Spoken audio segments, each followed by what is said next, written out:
Hello friends, आज मैं आप सभी के लिए तेनालीराम की बहुत ही मज़ेदार कहानी लेके आई हूँ जिसका नाम है जादूगर का घमंड। तो चलिए हम बिना समय को बर्बाद किए हुए अपनी कहानी को शुरू करते हैं। एक बार राजा कृष्णदेव राय के दरबार में एक जादूगर आया।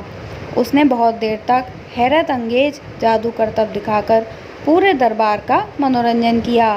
फिर जाते समय राजा से ढेर सारे उपहार लेकर अपनी कला के घमंड में सबको उसने चुनौती दे डाली कि क्या कोई मेरे जैसा अद्भुत करतब दिखा सकता है, क्या कोई मुझे यहाँ टक्कर दे सकता है।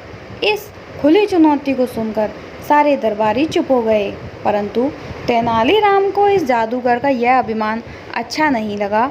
वे तुरंत उठ खड़े हुए और बोले कि हाँ, मैं तुम्हें चुनौती देता हूँ कि जो करतब मैं अपनी आंखें बंद करके दिखा दूंगा वह तुम खुली आंखों से भी नहीं कर पाओगे। अब बताओ, क्या तुम मेरी चुनौती को स्वीकार करते हो? जादूगर अपने अहम में अंधा था और उसने तुरंत ही इस चुनौती को स्वीकार कर लिया। तेनालीराम ने रसोइये को बुलाकर उसके साथ मिर्ची का पाउडर मंगवाया। अब तेनालीराम ने अपनी आंखें बंद कीं और उन पर एक मुट्ठी मिर्ची पाउडर डाल दिया। फिर थोड़ी देर में उन्होंने मिर्ची पाउडर झटक कर कपड़े से आंखें पोंछकर शीतल जल से अपना चेहरा धो लिया और फिर जादूगर से कहा कि अब तुम खुली आंखों से यह करतब करके अपनी जादूगरी का नमूना दिखाओ। घमंडी जादूगर को अपनी गलती समझ में आ गई। उसने माफ़ी मांगी और हाथ जोड़कर राजा के दरबार से चला गया।